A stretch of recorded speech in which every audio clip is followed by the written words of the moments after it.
وہ ایک واقعہ آپ کو یاد ہوگا، پتہ ہوگا، پڑھا ہوگا، سنا ہوگا کہ ایک صحابی سفر پہ گئے، پیچھے بچہ بیمار تھا تو ان کو جانا تھا سفر پہ. جس دن واپس آنا تھا اس دن بچے کا انتقال ہو جاتا ہے، جسٹ مومنٹس بیفور جب گھر میں داخل ہونا تھا. اب بیوی، اب ماں، ان کی بیوی بچے کی ماں، سوچے ماں پہ کیا گزر رہی ہے. لیکن اب شوہر کا پتہ چلا گھر آنے والے ہیں. اب انہوں نے سوچا کہ شوہر گھر میں آئے گا، میں چیخ رہی ہوں گی، چلا رہی ہوں گی. ان کے دل نے سوچا کہ نہیں، میں نے ایسے نہیں کرنا. ان کو بھی ایک دم شوق لگے گا.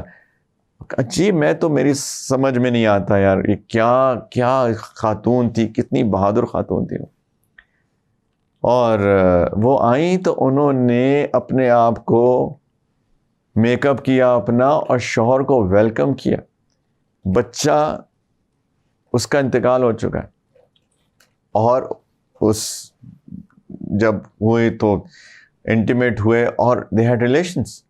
اور اس کے بعد پوچھتی ہیں کہ آپ کا کیا خیال ہے کہ اگر کوئی کسی کے پاس امانت رکھوائے اور وہ اس کو واپس لے لے تو آپ کا کیا خیال ہے؟ انہوں نے کہا دینی چاہیے. انہوں نے کہا کہ ہمارا بیٹا اللہ کی امانت تھا، اللہ نے واپس لے لی. لیکن اس وقت تک پہلے ہی he was settled, right؟ گھر آ کے ایک دم سے پہلے کیوں نہیں بتایا مجھے؟ خیر جا کے نبی کریم علیہ السلام کو بتایا انہوں نے اگلے دن، اور اللہ کے رسول صلی اللہ علیہ وسلم، پتہ نہیں ان کے دل میں کیا فیل کیا ہوگا اس عورت کے بارے میں، لیکن مجھے لگتا ہے کہ ان کے دل کتنا خوش ہوا ہوگا کہ میری تربیت کام آئی. یہ اس عورت نے، اس خاتون نے واقعی میں جو میں نے سکھایا اس نے سیکھا.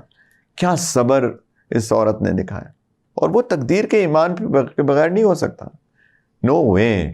اور پھر آتا ہے کہ ان کو اللہ تعالیٰ نے ایک اور بیٹا دیا، اس کا نام انہوں نے عبداللہ رکھا.